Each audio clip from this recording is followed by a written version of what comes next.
أعوذ بالله من الشيطان الرجيم. بسم الله الرحمن الرحيم. إن الحمد لله نحمده ونستعينه ونستغفره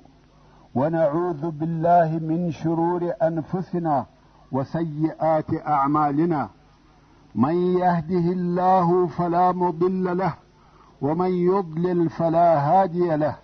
وأشهد أن لا إله إلا الله وحده لا شريك له، وأشهد أن محمدا عبده ورسوله صلى الله عليه وآله وسلم تسليما كثيرا. أما بعد، د سرور کائنات صلی الله علیه و آله وسلم ژوند. محترم ورونو، زموږ قصه دې ځای ته رارسېدلې وه. موږ هغه شیان بیانول چې مسلمانانو ته د دغه تکالیفو او آزارو، مشکلاتو او عذابو د تحمل او زغم، صبر او ثبات قدرت ورکاوه. او په هغه جمله کې مو 5 شی بیان کړه چې اول یې ایمان پر الله جل جلاله، دوهم یې د قائد او رهبر اخلاق و، دریم یې د مسئولیت احساس و، څلورم یې ایمان پر آخرت و، پنځم یې د قرآن مجید د آیاتو نزول و، شپږم د کامیابی زیری. د دغه ټولو تکالیفو سره سره مسلمانان د اولې ورځې څخه بلکې د مخه تر دې چې و اسلام ته داخل سي په دې پوهېده چې و اسلام ته داخلېدل دا معنا نه لري چې باید مشاکل او تکالیف یوسو، بلکې د اولې ورځې څخه د اسلامي دعوت هدف دا و چې ړوند جاهلیت او د هغه جاهلیت ظالم نظام د بینه یوسي، او پوهېده چې د اسلام اساسي هدف دا دی چې پر مځکه خپل نفوذ جاری کړي او په عالم کې سیاسي نفوذ لاسته راوړي، چې انساني امت او بشري جمعیت د الله عزوجل د رضا پر طرف رهي کړي او بندگان د بندگانو د بندګۍ څخه د الله عزوجل و بندګۍ ته وروباسي. او د قرآن مجید دغه د کامیابۍ زیری ځینې وختونه په صراحت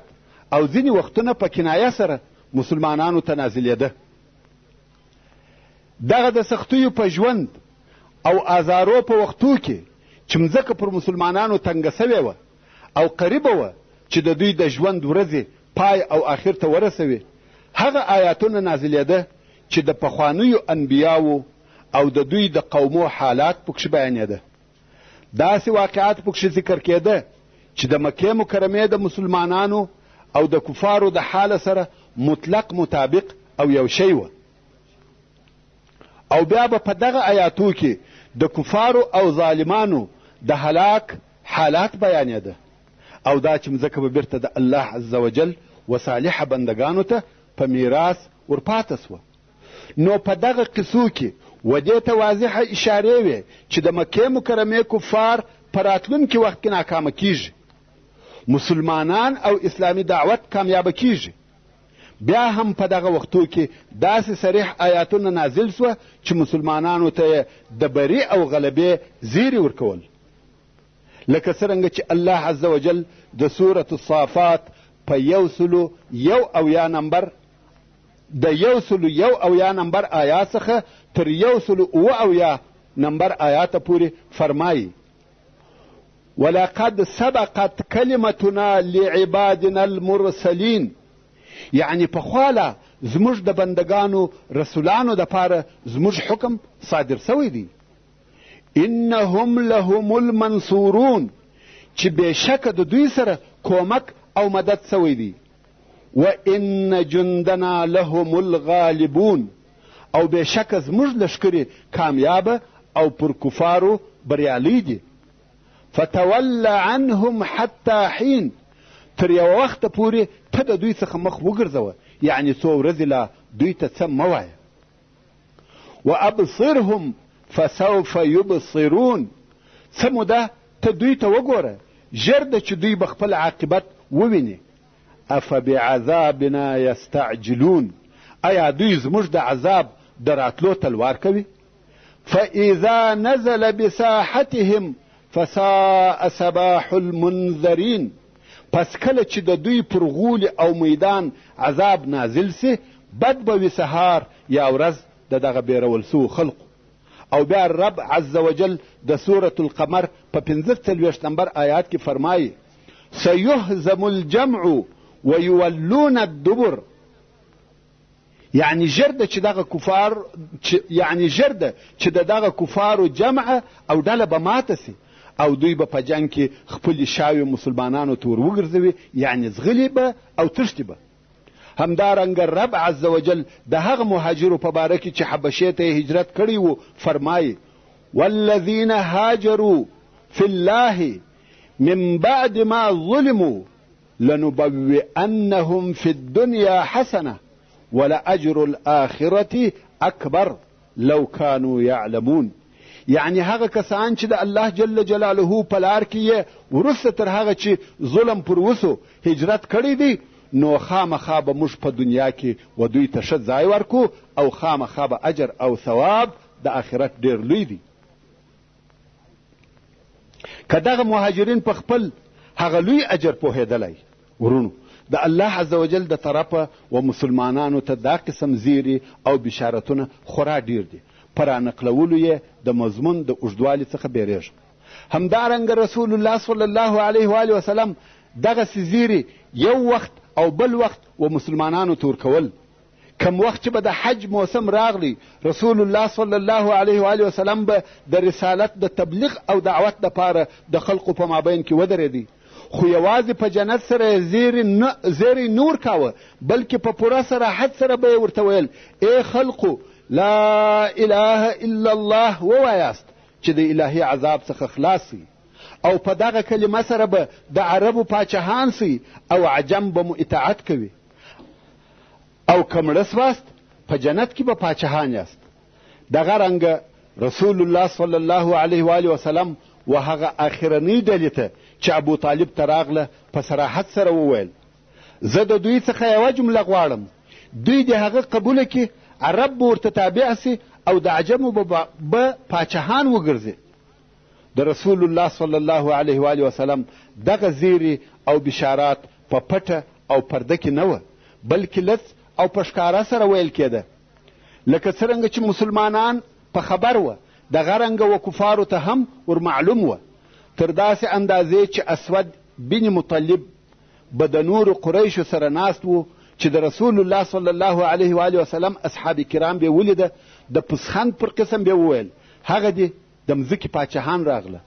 ژر ده چې د کسرا او قیصر پر پاچاهیو به کامیابه سي، بیا به یې شپیلکیان او چکچکې کړي. نو د دغه په مقابل کې چې په دنیا کې د روښانه مستقبل زیری ورکول کېده، د هغو امیدو سره چې په آخرت کې به پر جنت کامیابه کیږي، اصحاب کرامو دغه پرله پسې عذابونه چې پر دوی اورېدل او هغه مصائب چې د هره طرفه پر راګرځېدلي وه داسې بلل لکه د پسرلي اورید چې ډېر ژر به سره وپاشل سي. او پر دې سربیره رسول الله صلی الله علیه و آله وسلم به همیشه د دوی ارواحونه په ایمان ورتغذیه کول، د دوی نفسونه به د قرآن او حکمت په تعلیم سره ورپاکول، په سالمه تربیه سره تربیه کول،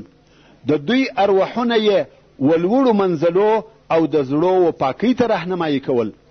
د اخلاقو صفایي، د مادیاتو څخه ازادي، د شهواتو سره د مقاومت لارې یې ورښولې، د مځکې او آسمانو و رب ته یې نږدې کول، د جهل د تاریکیو څخه د معرفت و نور ته وروستل، د ازارو په مقابل کې صبر او د نفس مغلوبه کېدل وښول. نو ځکه د دوی په علم کې رسوخ، د الله عز وجل د رضا په لار کې فاني کېدل، شوق و جنت ته، حرص پر علم، فقه په دین کې، محاسبت بالنفس، غلبه پر عواطفو، تقید په صبر، هدوء او وقار زیات سوه. اوس نو د مکې مکرمې د ژوند درېیمه مرحله، اوس چې د رسول الله صلی الله علیه و آله وسلم د بعثت او دعوت 10 کاله کیږي او په دغه 10 کلو کې بېله 80 نفرو بل څوک و اسلام ته نه دي داخل سوي. 10 کاله و قریشو ته دعوت او بلنه فقط 80 نفره مسلمانان دي. هو دغه 80 نفره بېله هغو مسلمانانو څخه و چې په حبشه کې دي. دغه 80 نفره د رسول الله صلی الله علیه و آله وسلم ملګري او کومکیان په مکه مکرمه کې موجود دي.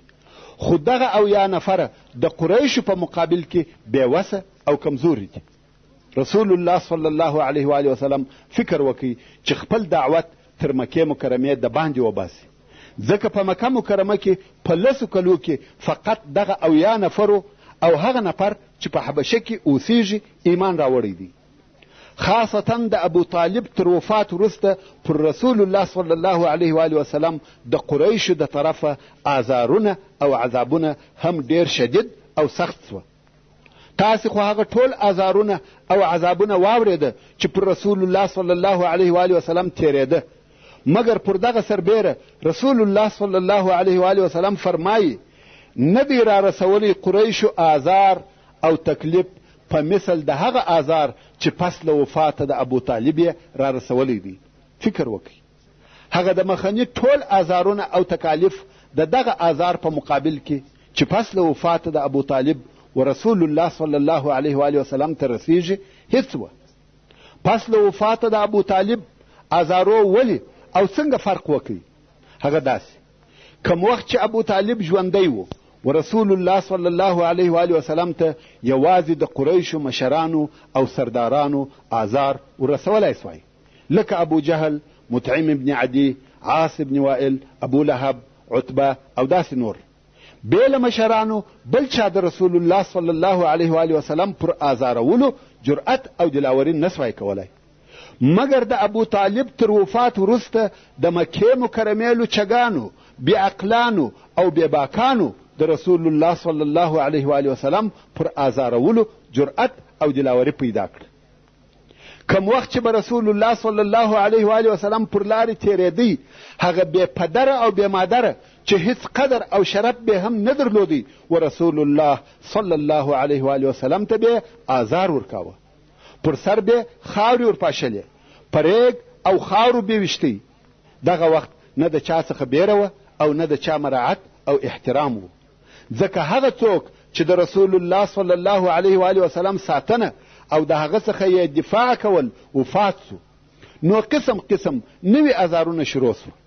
داسې نه پیښېده چې رسول الله صلی الله علیه و آله وسلم دې پر لارې ځي او څوک دې بد ورته ونه وایي، سپکې خبرې دې ورته ونه کړي. په پخوا کې یوازې د قریشو مشران وه چې آزار یې ورکاوه، مګر اوس کوچنیان او لوچګان هم سپک او بد ویل کوي. څوک نسته چې د قوم د آزار څخه یې وساتي. کم وخت چې دغه آزارونه او تکالیف ډیر زیات او شدید سوه، رسول الله صلی الله علیه و آله وسلم دا فیصله وکړه چې تر مکې مکرمې د باندې ووځي او په داسې چا پسې وګرځي چې هغه یې کومک وکړي. پس له فکره و دې نتیجې ته ورسېدی چې وده ته هغه نږدې ښار طائف دی. نو یې د طائف د سفر فیصله وکړه چې هلته به د الله عز وجل و دین ته خلق را دعوت کم. د بعثت په 10 کال او د شوال په میاشت کې چې د 619 میلادي کال د می آخري او د جون اولې ورځې وې، رسول الله صلی الله علیه و آله وسلم و طائف ته پیاده او پر پښو راهیسو. طائف د مکې مکرمې څخه 80 میله لرې دی. وصلى الله تعالى على خير خلقه محمد وآله وأصحابه وأهل بيته أجمعين. والسلام عليكم ورحمة الله وبركاته.